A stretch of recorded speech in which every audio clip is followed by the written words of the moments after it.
Ora, seja bem-vindo. Nós estamos com a edição semanal do Think Tank, como sabe, à terça-feira, quando, a menos que haja aviso em contrário, Jorge Marrão, Joaquim Aguiar e Camilo Lourenço debatem aqui as questões da semana anterior. Ora, o menu de hoje é um menu com essencialmente 3 pontos, embora em função da conversa isto se possa estender. O primeiro ponto tem a ver com um post que o Jorge Marrão colocou aqui esta semana, que teve, além de ter muitas partilhas, teve muitíssimas interações. E um post interessante. Dizia o Jorge Marrão que o trabalhador português é pobre. E olhando para a Pordata, dados de 2018, o salário médio mensal é de 940 euros.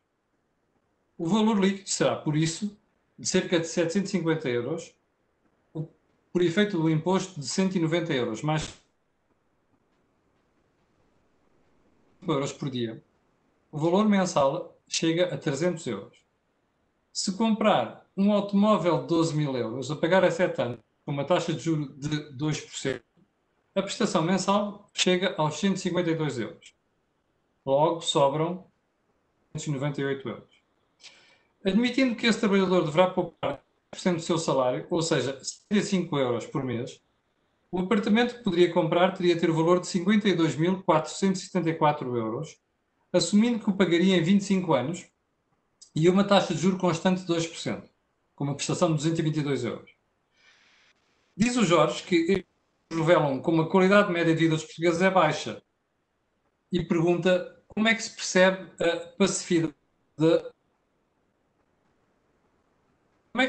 passividade do português comum face a esta qualidade média de vida que é baixa e já agora porque é que somos um país pobre?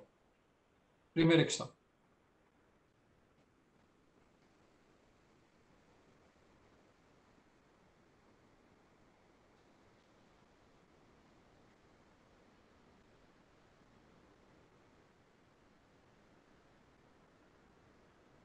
Jorge, Sim, sim, Camilo. o Joaquim parece que não está a ouvir, não tem som.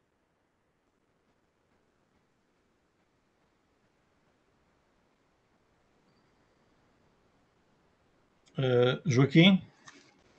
Sim. Quer que eu responda a essa primeira questão ou é o Jorge? Não, vamos assim, Joaquim. Comentar primeiro a passividade da população e depois porque é que somos um país tão pobre. Porque é que somos tão passivos com a qualidade de vida média que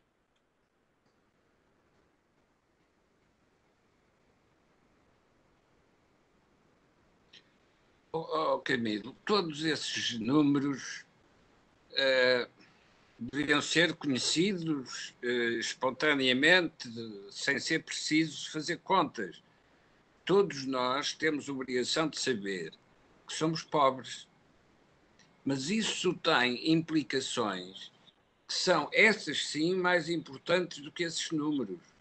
As implicações são, nós não temos mercado interno, porque numa sociedade em que os rendimentos médios são desse tipo, não é possível ter um mercado interno para sustentar atividades sofisticadas e crescimentos económicos. O que significa necessariamente que a economia portuguesa tem de ser externalizada, isto é, tem de abrir os espaços externos para nós ganharmos aí a dimensão que não temos internamente.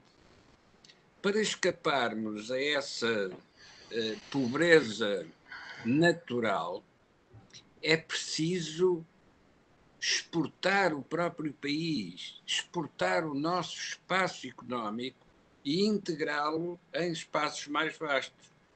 Essa é a grande virtude da União Europeia. A União Europeia não serve para dar subsídios e para dar fundos de coesão ou para proteger a dívida pública. A União Europeia serve para alargar o espaço da competição. Mas esses números também mostram uma outra coisa. É que não é com políticas distributivas que nós podemos corrigir essa pobreza, porque estamos a distribuir de pobres para pobres. Ora, nunca será possível melhorar o nível médio de rendimentos se estivermos a fazer distribuições de pobres para pobres.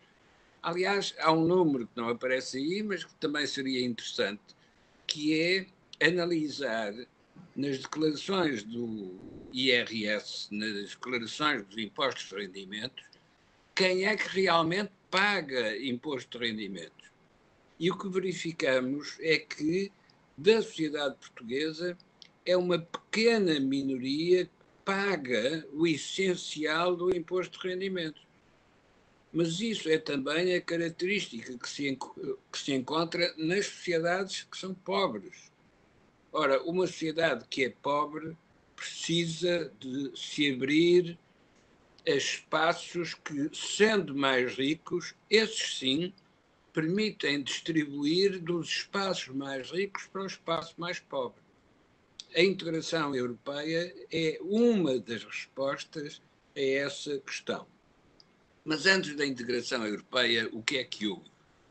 Portugal teve de se expandir no seu império colonial para resolver a pobreza natural histórica do pequeno espaço retangular na Península Ibérica.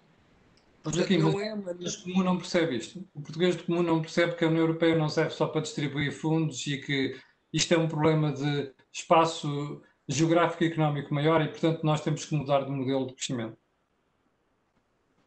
Mas aquilo que a sociedade portuguesa sabe da sua própria história é que não pode ficar fechada no seu espaço original.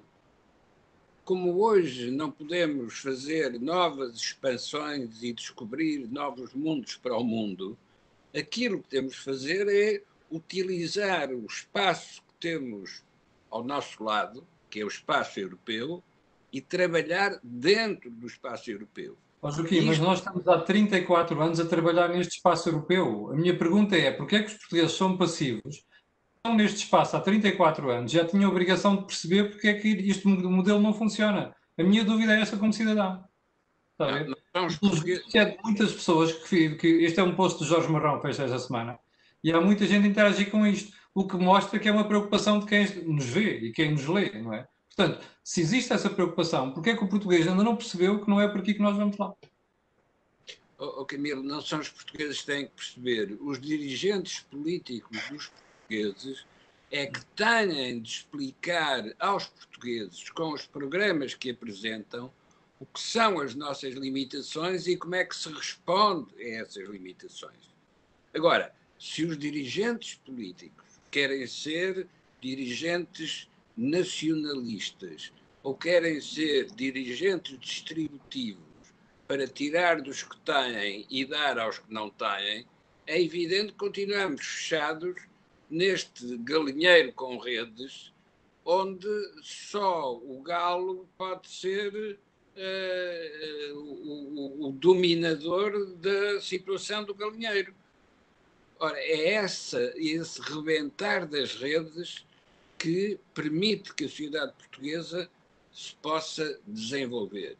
Enquanto ficarmos fechados a olhar uns para os outros, a única coisa que descobrimos é que só temos pobres à nossa volta. Deixe-me ir ali ao Jorge. Jorge, porquê é que nós continuamos fechados em nós próprios e porquê é que nós em 34 anos não percebemos que o modelo não é este? Bom, eu quando fiz o post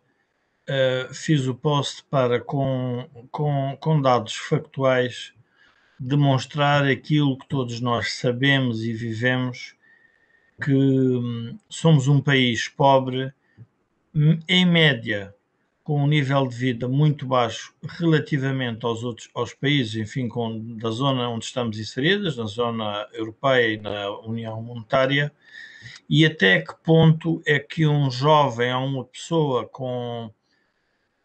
que entra no mercado de trabalho em que tem um salário de entrada relativamente baixo, qual é a ambição que ele pode ter e, na prática, que tipo de poupança que ele pode fazer para fazer face a um conjunto de riscos que a vida vai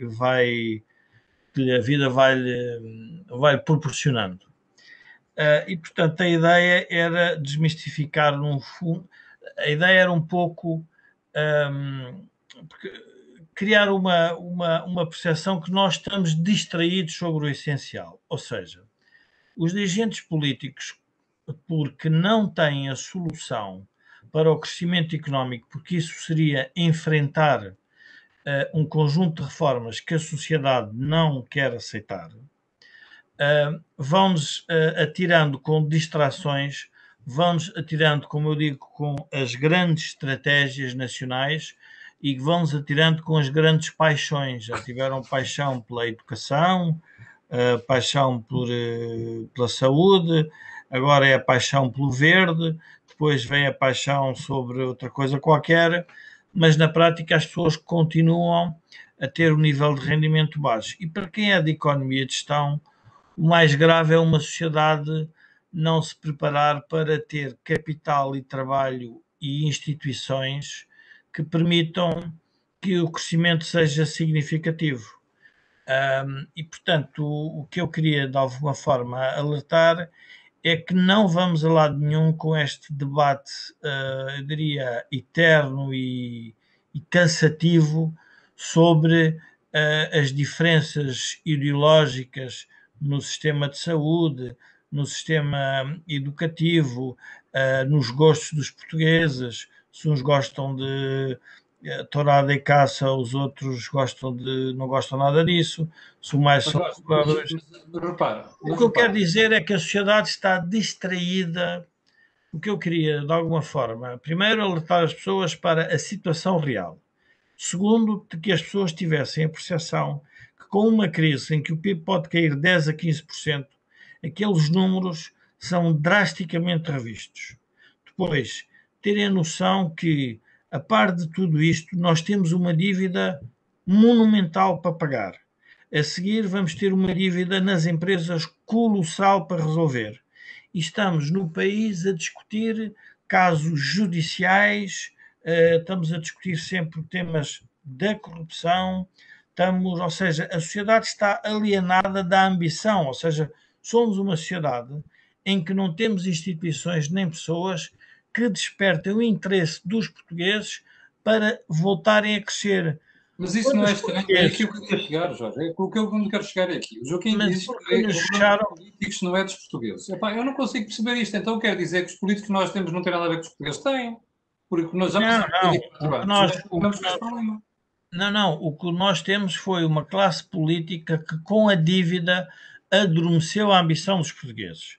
Os portugueses, quando não se podiam endividar, iam para a África, iam para a França. Era onde estavam as oportunidades, iam para a América, os açorianos foram para os Estados Unidos, o interior de Portugal foi para a França. Quando veio a Troika e Portugal ficou sem solução, nós tivemos aí um coro de protestos e de indignações sobre, olha, a saída dos enfermeiros que por acaso até tiveram na cura do Boris Johnson.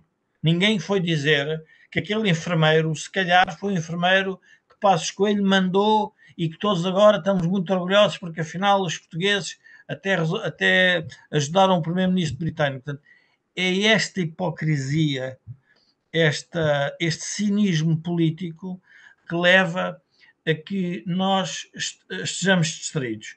E porquê é que nós não temos ambição? Porque nos fecharam, o Joaquim tem razão, porque nos fecharam neste espaço. Ou seja, só é possível Portugal voltar a crescer quando os portugueses que não estão satisfeitos emigrarem ou quando os portugueses que não estão satisfeitos mudarem o sistema político. Os partidos que são e os políticos que nos representam. É só dessa forma. Podemos dizer, bom, mas os que ficarem cá são os resignados. Pois serão os resignados porque os outros querem melhorar a sua vida. Ora, nós não podemos estar, portanto, a endividar permanentemente o país para resolver as teorias redistributivas da esquerda. Estamos sempre a dizer que tudo é uma desigualdade e, portanto, que é preciso que essa desigualdade seja eliminada, unissimamente com dinheiros europeus e depois estarmos a tocar os europeus porque não nos emprestam o dinheiro que nós deveríamos ter para que haja a coesão na Europa. Ora, é este círculo vicioso que não nos tira deste retângulo que leva a que o país empobreça. E, portanto, Depois pergunta-se, mas afinal, mas depois como é que é feita esta distribuição do pouco dinheiro que o país gera? Essa distribuição depois é feita por um conjunto de interesses que se aglutinam à volta do Estado. E, portanto, quando nós agora olhamos, se vocês repararem, todos os casos que nós temos relativamente à corrupção são casos em que o Estado está permanentemente envolvido. A corrupção entre privados tem uma punição imediata. Um tipo é despedido e nunca mais tem emprego porque toda a gente sabe que aquele tipo foi corrompido. Mas quando nós estamos a falar na relação dos privados com o Estado é diferente, porque o próprio Estado cria políticas públicas que obrigam os próprios privados a entrar em, eu diria, em zonas... O que estás a dizer é que o modelo de incentivo está errado. É isso? Não, o monopólio do Estado relativamente a um conjunto de atividades económicas em que os privados sabem que a regulação A ou B pode os favorecer ou desfavorecer, leva a uma, eu diria, para uma promiscuidade perversa. Poderia ser uma cumplicidade estratégica. Vamos lá ver, no antigo regime havia uma cumplicidade estratégica, que era resultante de haver uma ditadura, havia grupos económicos que concorriam uns com os outros, eles vigiavam-se, mas sabiam que tinham um ditador que lhes dizia vão para ali ou para ali. E, portanto, nada disto havia. Ora, no sistema democrático é um bocadinho diferente. Nós precisamos de ter instituições e, no fundo, mecanismos, instrumentos que permitam que haja liberdade económica para que sejam os próprios privados que se vigiem uns aos outros, se controlem uns aos outros. Porque esta ideia... Vamos se calhar, exemplos concretos. Nós vamos criar agora um monopólio... Vamos lá ver. Nós agora vamos criar um monopólio no transporte aéreo. Vamos criar um monopólio no transporte aéreo.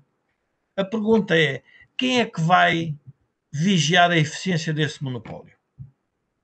Só podem ser concorrentes, mas nós temos algum concorrente português que possa fazer? Não temos. Então, de onde é que vem?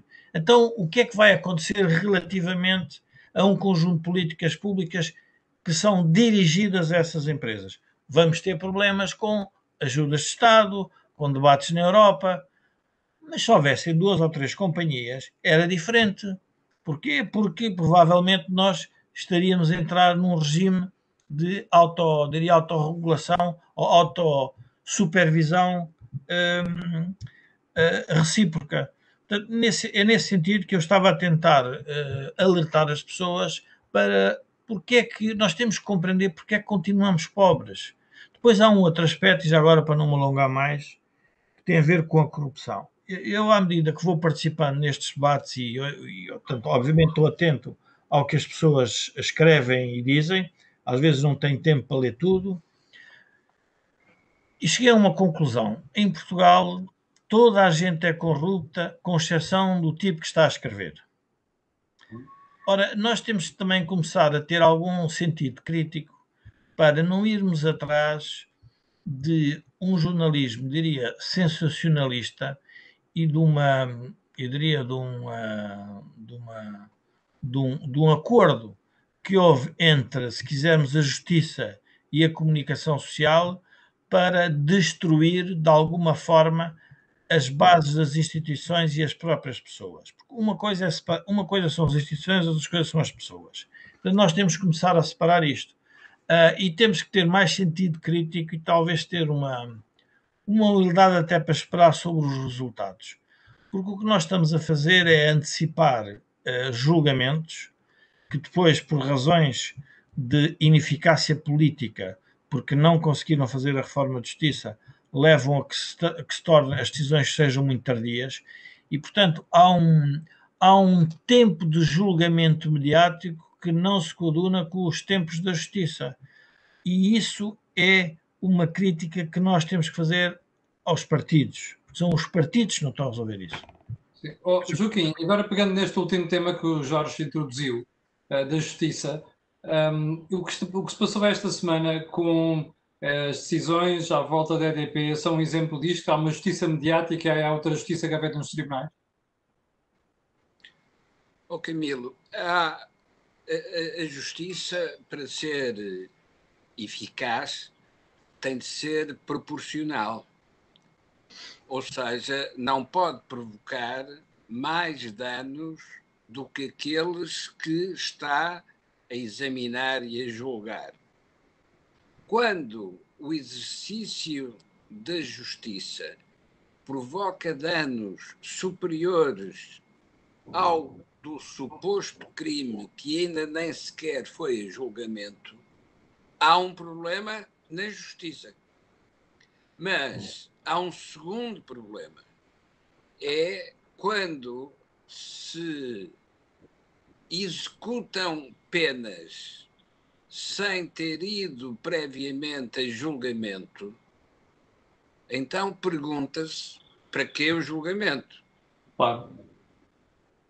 Porque já está feito, não é o julgamento na praça pública dos órgãos de comunicação social, é o julgamento na praça pública dos órgãos judiciais. Ora bem. Que pura e simplesmente tomam uma decisão mesmo antes de estarem reunidas as provas e, sobretudo, ouvidos os argumentos da defesa. Mas, mais interessante ainda, é que se isto se aplica a gestores de empresas, então por que é que não se aplica a gestores dos partidos políticos? Quando são eles os verdadeiros promotores daquilo que depois fazem os tais administradores de empresas. Ora, o facto de processos que envolvem dirigentes políticos se prolongarem indefinidamente, quando é óbvio que alguém no poder político permitiu que essas práticas acontecessem, então por que é que se começa por punir, identificar e trazer para a praça pública aqueles que eram os executores das instruções políticas superiores que coordenavam as suas atividades? Portanto, é esta desproporção entre a decisão judicial e as suas consequências, mas também entre o que são as prioridades da ação judicial, que eu acho que devem ser devidamente analisadas. Mas, para não perdermos o primeiro ponto da sociedade pobre, mas o que verdadeiramente vemos aqui acontecer é a cerimónia do poder político que identifica acusações para não ter que se avaliar a si própria e reconhecer a sua responsabilidade naquilo que foram as ações que ou promoveram ou permitiram.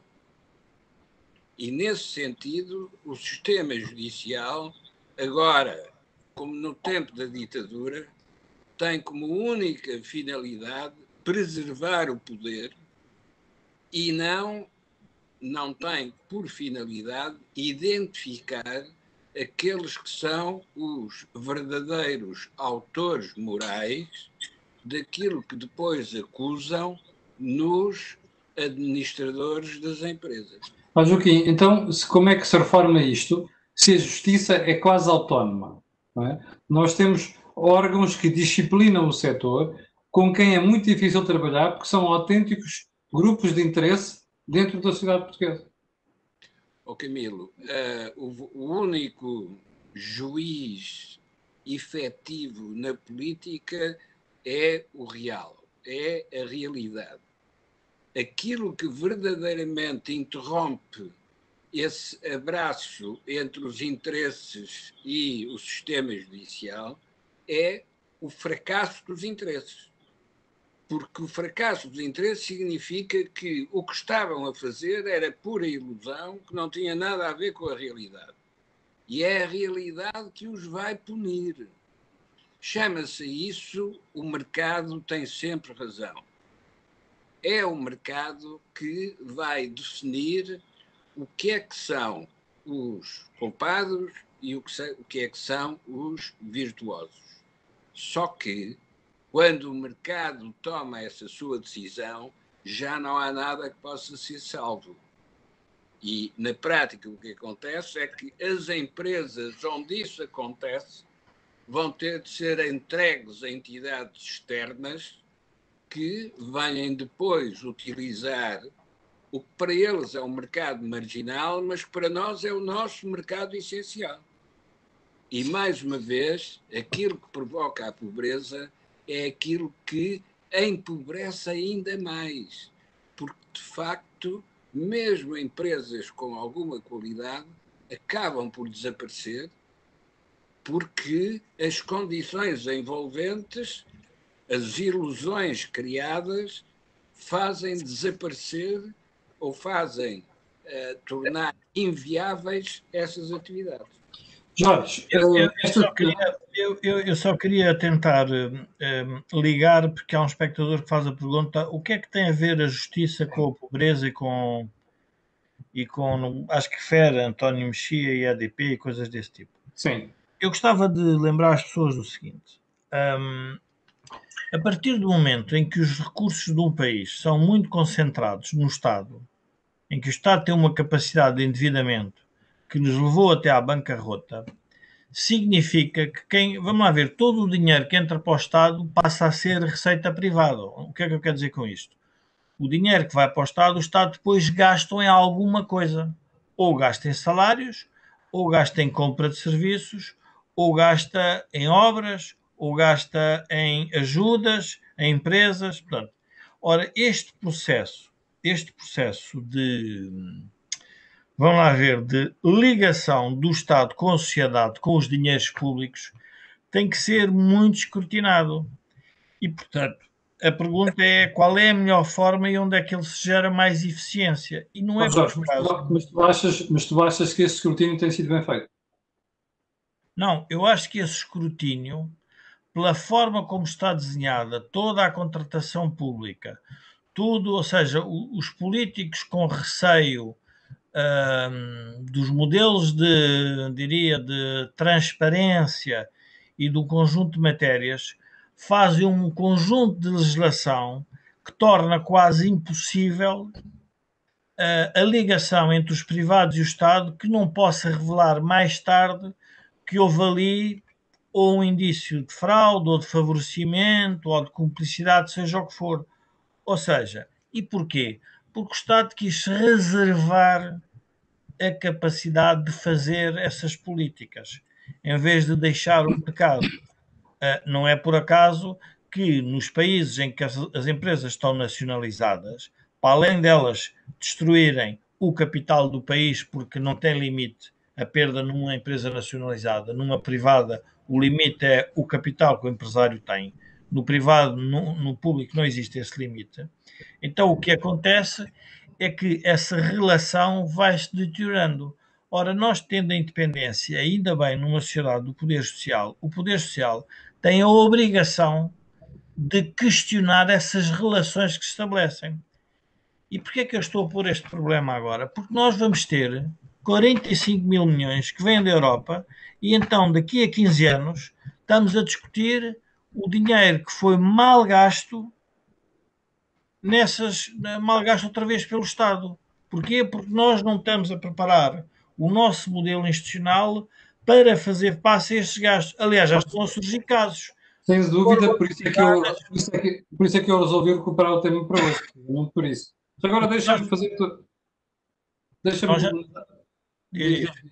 Termina a ideia que eu queria mudar. Não, a ideia é a seguinte: nós hoje já estamos a ter casos de já há problemas com adjudicações que o Estado está a fazer. Agora, imaginemos o que é que são as adjudicações de 45 mil milhões que vão ser feitas pela economia toda. Pergunta-se, mas qual é a entidade que faz isso na sociedade e faz bem e depois tem consequências? São os bancos. Os bancos, se começarem a conceder mal o crédito, que foi o que lhes aconteceu, têm perdas por razões de defesa dos depositantes, o país não quis que os bancos, e eu acho que ainda bem, que os bancos tivessem uma corrida e que não houvesse dinheiro nos bancos. E, portanto, os portugueses foram obrigados a proteger os próprios bancos. Mas, vamos lá ver, a punição por uma má gestão é muito evidente numa empresa privada. No Estado não é assim tão evidente. Sim. E, portanto, e depois há um outro aspecto, que é a política partidária não pode ser feita usando a justiça. Porquê? Porque os partidos ficam todos eufóricos e ufanos quando é um militante do partido contrário a ser acusado de corrupção, e depois, quando é o do seu partido, dizem que há aqui uma perseguição política, o juiz existe, ou seja, a sociedade está, diria, armadilhada, está confusa, está resignada e está ao mesmo tempo preocupada, porque não vê soluções dentro do sistema. Já percebi. E, aliás, é exatamente aí que eu queria chegar. O Luís M. Batista colocou uma excelente questão, diz assim: pergunta quem vos ouve. Se tivesse uns milhões de euros para investir, colocava o seu dinheiro num país corrupto, sem um sistema de justiça a quem pudesse recorrer, com uma burocracia infernal e com impostos altíssimos? É essa a questão, não pensar como pobre, mas como rico. E, de facto, eu acho que isto sumariza o problema. Agora deixa-me mudar um bocado de tema, porque esta semana tivemos novas manifestações de que Primeiro-Ministro e Presidente da República são unha com carne, o chamado abraço de Marcelo Acosta. Jorge, queres começar por aqui? A ver, eu estive a fazer alguma investigação para um artigo que tenho que escrever para o nosso jornal para o Negócios para quinta-feira. E dediquei-me a ler algumas coisas sobre Salazar. Como Salazar tinha governado o país durante tantos anos, tantas décadas, é natural que ele conhecesse o povo português. E fez-me lembrar, à medida que ia lendo, há uma expressão em que ele explica porque é que o país precisava de uma ditadura. O país precisava de uma ditadura porque, dizia ele, que entre a extrema-esquerda e a extrema-direita está a nação. E é preciso cuidar da nação. E os partidos não sabem cuidar da nação, porque os partidos sabem cuidar-se deles próprios. E é preciso alguém que venha, que explique o que é a missão para a nação. E, portanto, esta foi a maneira que, no fundo, o seu ministro da propaganda, António Ferro, e que ele próprio citou, defendeu a ideia da nação. E qual é o problema que nós temos em Portugal? O sistema democrático, estamos a fazer e então ele deu origem àquilo que era o Parlamento da época, que foi a União Nacional. Estávamos todos unidos à roda da nação. Eu, quando olho para o comportamento do Presidente da Assembleia da República, do Primeiro-Ministro e do professor Marcelo, em democracia, eu digo que estamos numa nova União Nacional. É uma União Nacional em que é preciso tratar da nação e os problemas têm que ser vistos de uma plataforma superior e não pode haver divergências porque é necessária a estabilidade. E a pergunta que eu tenho que fazer é, mas nós temos temos instabilidade política, se quisermos, num conjunto de regimes democráticos. Veja-se o caso inglês que se passou com o Brexit, veja-se o caso francês, veja-se as eleições na Alemanha, que levou o tempo que levou para se chegar a uma coligação. Ora, o que é normal em democracia é que haja projetos que sejam distintos, ainda que a nação tenha um sentido e um caminho e uma meta para onde chegar. Agora, nós não podemos, por razões meramente, diria, tática política eleitoral, estarmos a criar uma União Nacional.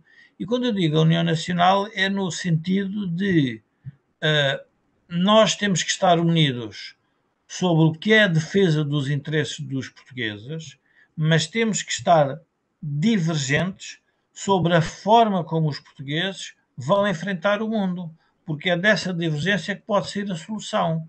E, portanto, tudo o que seja um unanimismo que resulte apenas eu diria, quer dizer, a política está-se a tornar, ela propriamente está-se a tornar quase que atos simbólicos de nacionalismo. Ou é conseguimos trazer a Champions, temos o melhor jogador do planeta, temos um grande enfermeiro, temos o melhor, ou seja, isto faz lembrar a política soviética e a exposição de Portugal nos tempos de Salazar, ou seja, estamos a fazer dentro do sistema democrático uma reprodução do modelo que não leva a lado nenhum porque ele próprio não permite a liberdade da contradição. E então o que é que acontece? Fazemos, basicamente, criamos uma sociedade que discute à margem do sistema político, que são as das redes sociais, que nós assistimos, e depois temos as televisões, as rádios e os jornais alinhados com o tal nacionalismo da União Nacional. Deixa-me lá colocar aqui a questão ao Joaquim. Joaquim, estes abraços significam unanimismo na frente política em Portugal? Ou seja, ninguém escrutina ninguém? Qualquer nadador salvador sabe que quando um náufrago está aflito, a condição essencial para o nadador salvador o salvar é não o deixar abraçar. Uhum. Porque se abraça, afogam-se ambos. Vai o náufrago mais o nadador salvador. Ora, há certos abraços entre um presidente e um primeiro-ministro que recordam esta precaução elementar do apoio aos aflitos que se deixam naufragar. A sociedade portuguesa está, não a naufragar, mas a cair num abismo. E eu não sei o que é mais fácil, se é naufragar ou se é conseguir escolher a direção em que se cai no abismo. Porque a situação em que estamos hoje, com a crise sanitária, é uma queda no abismo económico. Infelizmente para nós, temos eleições presidenciais próximas. Infelizmente para... Porquê é que diz infelizmente, Joaquim? Não percebi. Porquê é que diz infelizmente? Infelizmente para os americanos, eles têm eleições presidenciais próximas. Ok. Este efeito da proximidade das eleições presidenciais perturba os agentes políticos que estão interessados nessa eleição e distorcem as suas declarações e as suas decisões em função disso. Ora, a preocupação que temos de ter é não nos deixarmos iludir por essas imagens. Por exemplo, não sei se no Pátio das Damas, que é uma das entradas no Palácio de Belém, ainda está uma escultura ao lado direito da porta da entrada, que eram dois anjos gordos abraçados um ao outro.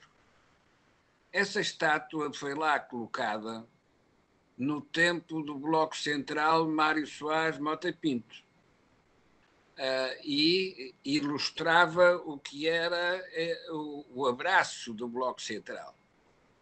Só que, por cima dessa estátua, continuava a estar o verdadeiro inquilino do palácio, que era o Presidente da República. Neste caso, o abraço do Bloco Central é entre o Presidente da República e o Primeiro-Ministro. E isso tem uma outra implicação, que é o Presidente da República foi dirigente do partido que habitualmente faz o Bloco Central e que neste caso não está lá. Joaquim, então Jerónimo de Sousa tem razão quando vem dizer que o Presidente da República está a patrocinar um bloco central, ainda que não formal? Bom, isso é a visão do Partido Comunista. Mas quero recordar que quando na altura, primeiro-ministro e dirigente do PSD, Aníbal Cavaco Silva, decidiu apoiar a recandidatura do Dr. Mário Soares ao segundo mandato, este responde: sou republicano, socialista e laico. E responde isto porquê? Para mostrar que não tinha nada a ver com aquele Aníbal Cavaco Silva, que era social-democrata, católico. E não era monárquico. Só não era monárquico. E respeitador dos bons costumes. Ora bom, porque é que agora não há esta necessidade de diferenciação? Porque Portugal está a cair num abismo. E neste tipo de situação não é possível apresentar diferenças e divergências por causa da eleição presidencial demasiado próxima. Joaquim, então, mas isso não encoraja os partidos a não fazerem oposição e não fazerem escrutínio? Ninguém pode fazer oposição, porque na situação atual, quem abraça o problema cai com o problema. Isto é, quem hoje exerce o poder está condenado a falhar naquilo que é a exigência de responder a problemas para os quais não tem recursos suficientes. Então, o que é que era preciso que acontecesse? Em lugar de estarem abraçados, o senhor feliz e o senhor contente não precisam de dizer qual é o estado deste país, porque precisam cada um por seu lado, a dizer que respostas podemos ter a estes problemas. Quando o Presidente da República invoca o milagre para explicar os primeiros números favoráveis na crise sanitária, ficou condenado a mostrar-se descrente do santo milagreiro quando o milagre desapareceu. Ora, teria sido melhor que todos perguntassem até onde pode resistir o nosso Serviço Nacional de Saúde. Para salvarmos os que estão atingidos pelo vírus, estamos a prejudicar todos os outros que têm as doenças correntes que sempre teriam, mas que não têm agora os cuidados médicos de que precisavam porque estão todos deslocados para a emergência. Joaquim, mas não faria sentido numa situação destas o Estado negociar com os hospitais privados para eles fazerem aquilo que os públicos não podem fazer nesta altura? O problema com essa opção é que os hospitais públicos têm um proprietário que não permite que haja concorrência a essa propriedade. Isto é, os portugueses só podem ir ao Serviço Nacional de Saúde. Morrem porque são pobres, mas têm um Serviço Nacional de Saúde. Isto é, porque é que não se faz um inquérito de satisfação dos utentes àquelas que eram parcerias público-privadas na saúde e que se tornaram partes integrantes do Serviço Nacional de Saúde? Porque não dá jeito ao governo. Não, porque isso entra em contradição com o proprietário do Serviço Nacional de Saúde. É o que estou a dizer. Vai dar ao mesmo. E o paradoxo é este, é que os utentes das parcerias público-privadas utilizavam essas instalações como se fossem instalações do Serviço Nacional de Saúde, porque eram instalações do Serviço Nacional de Saúde. Mas agora, que já não tem a parte de parceria, tem a parte do exclusivo. Qual é a eficiência desses hospitais? Aqui é que convinha fazer a comparação, para se mostrar que agora são muito mais eficientes do que eram. Saem muito mais barato ao orçamento. Agora é que convinha fazer essa demonstração. E era para isso que o abraço entre o Presidente e o Primeiro-Ministro devia ser utilizado. Porque nós devíamos estar a pensar hoje quais são as atividades em que Portugal pode ser competitivo na Europa. Sim. Porque ser competitivo em Portugal é competir com hospitais privados e Serviço Nacional de Saúde.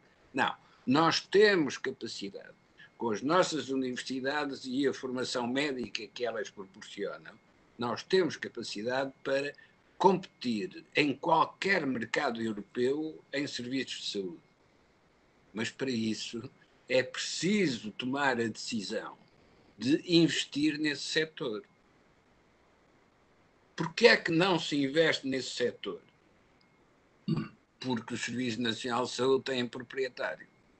E é aí que encontramos... Isto leva-me a outra pergunta, desculpa lá.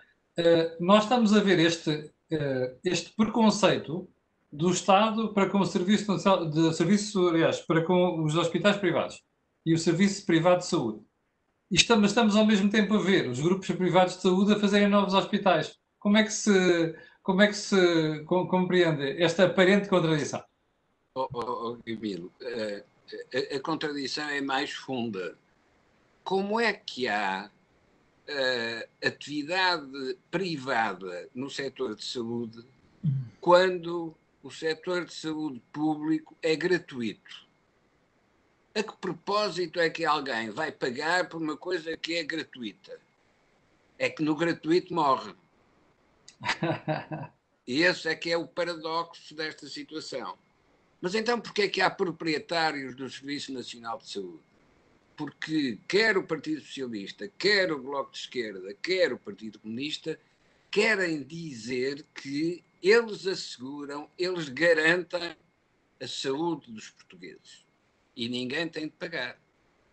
Esquecem é que a saúde é um dos setores mais competitivos, com mais inovação tecnológica, onde se pode atuar nesta altura. Então, porquê é que alguma entidade privada investe neste setor? Pela razão óbvia, que são as deficiências do público que criam um mercado para os privados. E quem não está a ver isto continua agarrado à sua propriedade e cada vez é mais pobre, isto é, cada vez a sua prestação de serviços é mais deficiente. Quando tinham ao lado uma possibilidade de controlarem administrativamente a competição entre público e privado. Porque as empresas do setor privado, mas as empresas das parcerias público-privadas, eram diretamente controladas pelas entidades administrativas do Estado. Ora, quando tinham essa possibilidade, que era o abraço efetivo entre público e privado, preferem o abraço entre o Presidente e o Primeiro-Ministro. Porquê? Porque há eleições a curto prazo. Qual é a responsabilidade de um Presidente da República? No primeiro mandato, a responsabilidade de um Presidente da República é estar em condições, no último dia da apresentação de candidatura ao segundo mandato, estar em condições de poder escolher ser candidato com a certeza de quem ganhava. Esta é a obrigação do primeiro mandato. A obrigação do segundo mandato é completamente diferente, porque não tem terceiro mandato. A obrigação do segundo mandato é resolver os problemas que deixou acumular no primeiro mandato. Então não era melhor ter só um mandato, proibir o segundo? Não percebi. Não era melhor ter só um mandato na Constituição e proibir o segundo? É que assim o Presidente começa logo a trabalhar. isto não é solução, porque um presidente que só tem um mandato fica impedido de preparar aquilo que é a verdadeira função do segundo mandato. E a verdadeira função do segundo mandato é, agora que não me posso recandidatar, vou dizer o que deve ser feito. Se só tem o primeiro mandato, tem que ter esta atitude logo no princípio. E isso é mau? É mau porque assusta todos os que estiveram no período anterior no poder. E, portanto, provoca reação e impede de fazer aquilo que tem de ser feito. O que verdadeiramente um presidente pode fazer do programa que tem de ser feito é no segundo mandato. E por isso é que o segundo mandato é sempre diferente do primeiro, salvo naqueles casos em que o coração já não bate e, portanto, já não há flutuações dos batimentos. Mas... Jorge, antes de passar ao Jorge, diga. Bom, eu talvez... Jorge, deixa-me perguntar uma coisa. Concordas com esta visão de Joaquim, que é melhor ter 2 mandatos do que ter só um? Para alguns presidentes era bom que nunca tivessem nenhum mandato, mas isso Era não... pedir muito. Era pedir muito.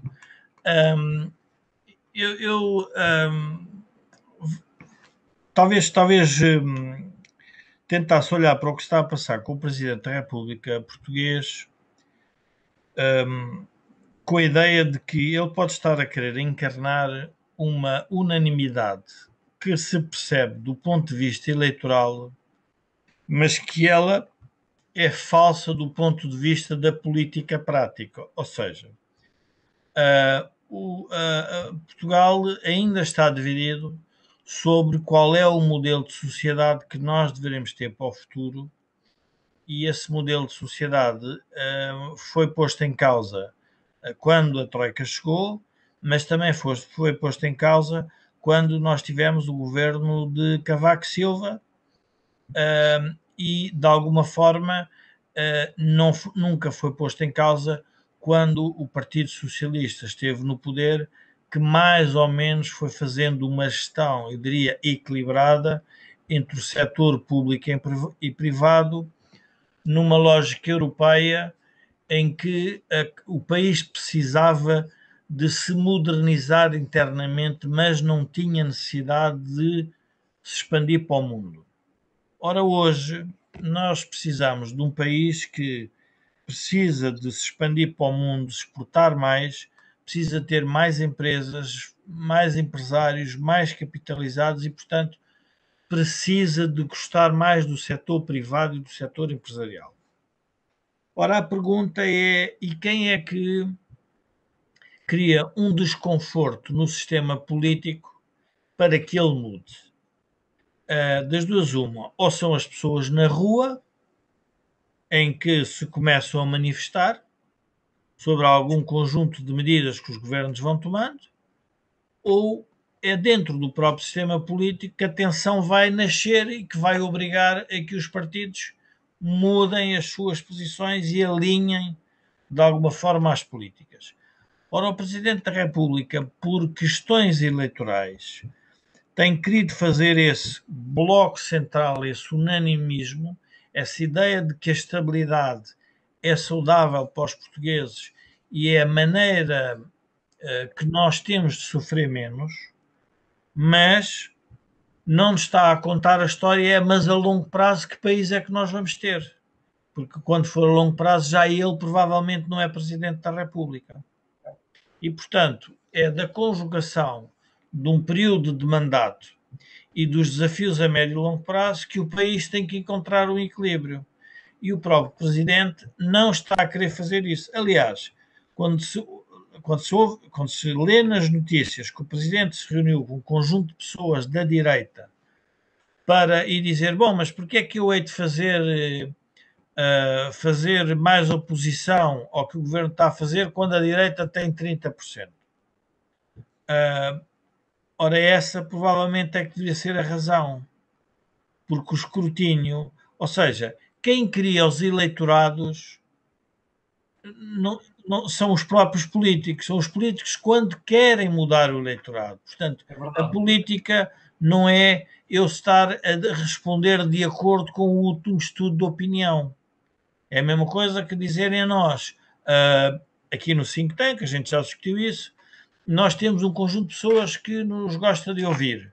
E, portanto, se essas pessoas nos disserem, bom, mas vocês devem falar nisto, naquilo e naquilo outro, nós às tantas, em vez de estarmos a criar público, estamos a obedecer ao público que já tínhamos. Ora, É verdade. isto é uma falta, de, se quisermos, de liberdade da nossa prestação. Quando nós olhamos para a política, tem exatamente o mesmo problema. Ou seja, nós não estamos a criar novos eleitorados. Bom, mas calma, mas há novos eleitorados. O eleitorado do Bloco de Esquerda há 20 anos não existia, mas o Bloco de Esquerda criou-o. O eleitorado do Chega há muito poucos anos não existia e criou-o. Portanto, o que nós estamos a tentar dizer é cuidado, porque o eleitorado o eleitorado que no fundo é questionado, está questionado, eu digo, nas eleições, pode estar adormecido, mas podem nascer novos eleitorados com novas propostas. Ora, a política, porque está atada, prisioneira da dívida pública e dos fundos de Bruxelas, ninguém tem coragem de vir para a praça pública dizer que o país teria que ser diferente.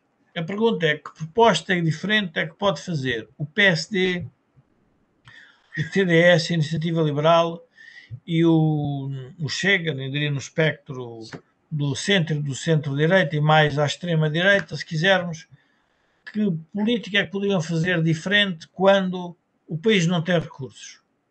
Basicamente esperar, que é o que o governo está a fazer, esperar pelos ditames de Bruxelas. E, portanto, entretanto, vai-se, eu diria, vamos arranjando aqui umas manobras de diversão para nos entreter.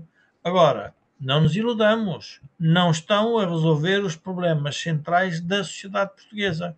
Quando eu digo que os governos reformistas da social-democracia, quer de Cavaco, quer de Passos, ou se quisermos mais liberal de Passos, foram introduzidas, gerou uma tensão fortíssima na sociedade portuguesa. E a Exatamente. sociedade portuguesa, entretanto, mudou e reagiu bem. Ora, onde é que nós estamos a assistir isto hoje? Nós não estamos a assistir, basicamente, a uma entente que é uma incumplicidade de medo. É medo de enfrentar o futuro, medo que as pessoas se apercebam da dimensão do abismo que o Joaquim referia. E, Estamos portanto, mais velhos. hã? Estamos mais velhos, Jorge. A população envelheceu, portanto, isso reflete o medo A também, não população é? envelheceu e os jovens vão-se embora porque percebem Que que, não é para eles. que não é para Não estamos a eles. criar condições para eles, exatamente. Não estamos a criar condições e, portanto, Atenção ao tempo, estamos a chegar aos 60 minutos, temos que fechar isto aqui. o Joaquim queria dizer qualquer coisa, acho eu. Joaquim, muito rapidamente. Não, não tinha nada para dizer. Acho que está tudo na linha justa e, portanto, acho que as próximas semanas vão trazer mudanças significativas em relação a esta estagnação atual. E isso significa que as eleições presidenciais ainda podem vir a ser importantes, não pelos candidatos, mas por aquilo que o presidente que se candidata à reeleição vai ter de dizer até ao momento em que apresenta a sua candidatura. Muito bem. Bom, chegamos ao final. Esta conclusão agora há bocadinho foi esta do Joaquim e aquela da questão de estamos mais velhos realmente é capaz de explicar muita coisa. Chegamos ao final do programa de hoje. Não quero terminar sem fazer aqui referência a um dos comentários que para mim foi dos mais interessantes e que aconteceu logo no início da sessão. Foi uma pessoa nova, o Nelson Paulo, que dizia assim: vivo na Alemanha faz 7 anos e a vida mudou completamente para melhor. Isto é capaz de dizer alguma coisa, até porque o Nelson Paulo tem aqui uma cara de pessoa nova. É o que o Joaquim estava a dizer, e o Jorge, que é nós estamos a criar um país onde não criamos oportunidades para estes, estamos a criar um país onde estamos a tentar sobreviver os mais velhos, a população mais velha. Basicamente é isto. Já sabe que o Think Tank voltará na próxima semana. Quero agradecer ao Jorge e ao Joaquim o debate que fizeram aqui connosco. Hoje estamos outra vez com um número mais elevado de espectadores, o que é bom sinal. Para o final, quero-lhe pedir aquilo que peço sempre.